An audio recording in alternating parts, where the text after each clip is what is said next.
Դա գիտեք շատ հետաքրքիր հարց է, բայց դա այդ հարցին պատասխանելու համար ինձ թվում է այսօր հերիք չի անի։ Շատերը օրինակ խառնում են կրկեսի շենքի, ասենք ձևավորումը երբ ա եղել ստեղծումը, կա եւ մյուս հասկացողություն, կրկեսային ստեղծագործական կոլեկտիվի ստեղծումը։ Շատերը խառնում են։ Մեզ մոտ օրինակ Երևանում առաջի կրկեսը մենք ունեցել ենք ստեղծվել է 22 թվականին, դա եղել է փայտի շենք։ Իսկ առաջի շենքը, այսպես քարե շենքը, մեզ մոտ 62 թվականին, այդ շենքը, որ վերջերս պայթեցվեց։ Դուք տեսել եք այդ պայթեցման մոմենտը, պահը։ Եվ 62 թվականից առ այսօր մեր շենքը չէր վերանորոգվել։ Չէր աշխատում ոչ վենտիլյացիոն սիստեմը, ինժեներական վիճակ, մենք ցիրկը յոլա ենք տարել։ Ես մի 40 տարի, ինչքան ես եմ հիշում, եթե ոչ ավել կրկեսում եմ։ Վերջի 30 տարին ղեկավարում եմ կրկեսը։ Մեր կրկեսի զարգացման համար մեկ լումա չի ներդրվել։ Տեսեք միլիոններ են ծախսում ֆուտբոլի վրա, շտանգայի վրա եւ այլ, դա լավ բան է, չեմ բողոք։ Մեր կրկեսի վրա մեկ լումա չի դրվել, բայց մենք մի օր չենք կանգնել։ Նույնիսկ մութ տարիներին, երբ կրկեսի շենքում -20 էր, դրսում նույնպես, մենք կրկես չենք կանգնեցրել, նույնիսկ պատերազմի տարիներին։ Ես բարի նախանձով էի միշտ նայում մարդկանց եւ այն կազմակերպություններին, որոնց մասին թեզեր էին պաշտպանում։ Օրինակ օպերային արվեստ, բալետային արվեստ, գեղանկարչություն, բոլորի նվիրված թեզեր կան։ Բայց մեր կրկեսին մարդ այդպես էլ ես գնում էի արվեստի ինստիտուտ, բան, տեսա մարդ չի զբաղվում, ջղայնացա ու ես զբաղվեցի։ Եվ այսպես աշխատել ենք։ Համաշխարհային կարգի դերասաններ ունենք։ Մենք ունենք կրկեսին կից ստուդիա դպրոց, կադրային հարց ենք լուծում։ Օրինակ իմ 3000 աշակերտը հիմա տարբեր աշխարհի կրկեսներում աշխատում են, այդ թվում նաև իմ դինաստիան։ Մեկը մի հատ գրամատա է ստանում Վառոնեժում, Պարի խումբ, հայկական դիասպորան տալիս է։ Օ, թերթերը, հերոսացի։ Իսկ մեզ մոտ Գինեսի քառակի ռեկորդակիրներ կան։ 36 մարդ միջազգային մրցույթի դափնեկիր է։ Մենք չենք գորգռում բան անում։ Ուղղակի մի քիչ կրկեսին պետքա նայել, լավ նայել եւ լուսաբանել։ Այդա ես մի քիչ դժգոհ եմ։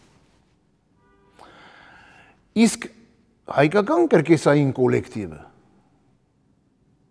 կոլեկտիվը, այսինքն ստեղծագործական խումբը, դա ստեղծվել է 1956 թվականին։ Մինչ այդ բոլոր հայ կրկեսի դերասանները ունեցել ենք լավեր,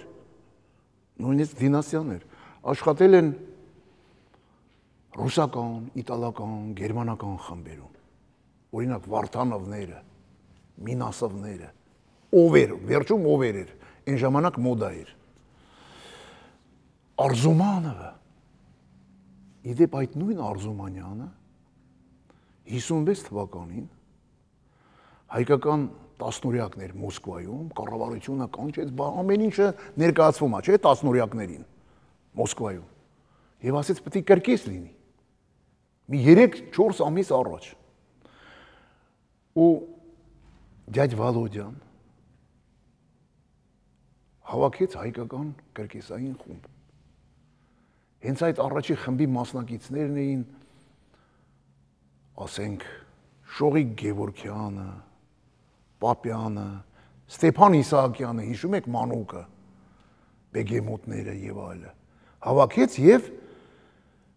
նա մի այսպիսի հետաքրքիր բան մտածեց։ Այ ես աշխատում եմ այդ իրեն այդ հնարքը հիմա օգտագործել։ Նա սպորտից վերցրեց։ Ասենք սպորտում մի 2-3 տարի աշխատում են, ցուցանիշ չունեն, պրծան, ուր գնան այդ մարդիկ։ Այնտեղ, չէ՞ որ նրանք պատրաստի են, պետք չի ժամանակ տեմպ կորցնել կրկեսում կադրային հարց լուծելու համար։ Սպորտից վերցրեց 25-26 հոգի։ Ամեն մեկին 2-3 համար, նրանք միանգամից, քանի որ ակրոբատը կա,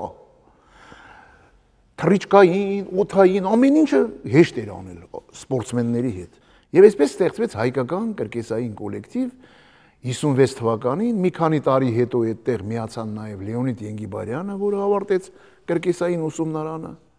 եւ շատ հայտնի դերասաններ։ Բոլորին խորհուրդ կտամ մեկ անգամ եւս նայել «Ճանապարհ դեպի կրկես» ֆիլմը, որը ի դեպ 63 թվականին է լույս աշխարհ եկել։ Եվ այդտեղ ամեն ինչ այդ համարները բանամ նայելով գզգաց, չէ՞ որ 56 թվականին ստեղծվեց 63 թվականին ֆիլմ։ Եվ այդ բոլոր անունները այդտեղ կային։ Տիտանների մասին եթե խոսեմ, ես չեմ սիրում որ ասում են հռչակավոր, տաղանդավոր, լեգենդար։ Մեզ մոտ ցիրկում մի լեգենդ է եղել։ Դա Լեոնիդ Ենգիբարյանը։ Բայց մենք հազարավոր մարդիկ ունենք, որ կարող ենք ասել լեգենդ, տաղանդ։ Այդպես չի, էլի, երգիչը մի երկու երգ է երգում, ասում են տաղանդավոր։ Թող ժողովուրդը ասի։ Օրինակ Ստեփան Իսահակյանը։ Հիշում եք այն Քաչնազարի արկածները կրկեսում։ Այսինքն թատրոնի ավանդույթները դեպի կրկես, զանավեսը բարձրանում է, վարագույրը նստած է կենթանիներ, հետո բեգեմոտ, բաներ, կենթանիների արջեր, բաներ, ուրեմն կապիկներ, մեծ թռչուններ, ու հետո դրանք կամած հեքիաթի նման կենթանանում են, այս սա, իմիջիայլոց իմ թեզի մեջ ես սա շատ մանրամաստ եմ գրել եւ աղբյուրներից եմ հասել մինչև այստեղ, օգտագործում էր հայկական հին ազգագրական արվեստը, թատրոնի միացումը սպորտին, կրկեսին, դերասանի վարպետության միքսը, այսինքն միացումը կրկեսային տրյուկի հետ։ Այ Ստեփան Իսահակյան։ Վերը նշեցի Վլադիմիր Արզումանյան, որը հայկական կրկեսի ստեղծողն էր։ Հիշում եք նրա մի տրյուկը, որը մինչ օրս ոչ մեկը չի կրկնում։ Կրկեսի գմբեթից գլխի վայր, մենք ասում ենք կապշտեին, իջնում էր ներքև, գլխի վայր, ու այդ տրյուկը մինչև հիմա կրկնող չկա։ Եվ վերջապես երրորդ մեծը դա Լեոնիդ Ենգիբարյանն էր, որը 59 թվականին ավարտեց կրկեսային, այո, 59 թվականին կրկեսային ուսումնարանը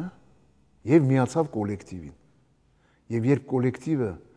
եկավ Թիֆլիս, ես այն ժամանակ փոքր երեխա էի։ Ես տեսա հայկական կոլեկտիվը եւ մոտեցա Ենգիբարյանին։ Ես ամեն ինչ անում էի, բայց չկար խմբակ բան։ Ու Ենգիբարյանը տեսավ ինձ, իմիջիայլոց այդ գիրքը, որ այս գրադարանում կա, դրա մեջ ամեն ինչ գրած է, կրկեսի, հայկական կրկեսի մասին է։ Ենգիբարյանը մոտ տեսավ ինձ եւ ասեց, այ դու կլինես երկրորդ հայը, որը կընդունվի Մոսկվայի կրկեսային ուսումնարան։ Եվ ինձ խորհուրդ տվեց, որ ես ընդունվեմ Մոսկվա,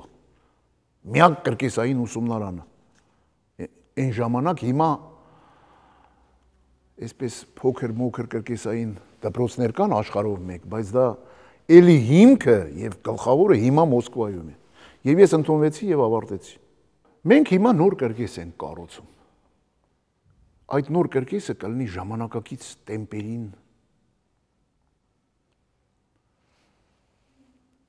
համապատասխան, մոդեռնիզացված կրկես, կունենանք 3 մանեժ։ Չէ՞ որ մենք էլ մարդ ենք։ Բաքուն ունի, Բաքուն երկրորդ կրկեսն է արդեն կառուցել։ Մեկը կար 3 մանեժանոց։ Հիմա երկրորդը արդեն ավարտին է, դա սուպեր կրկես է աշխարհի մակարդակում։ Իսկ մենք լնոր ուզում ենք մի հատ նոր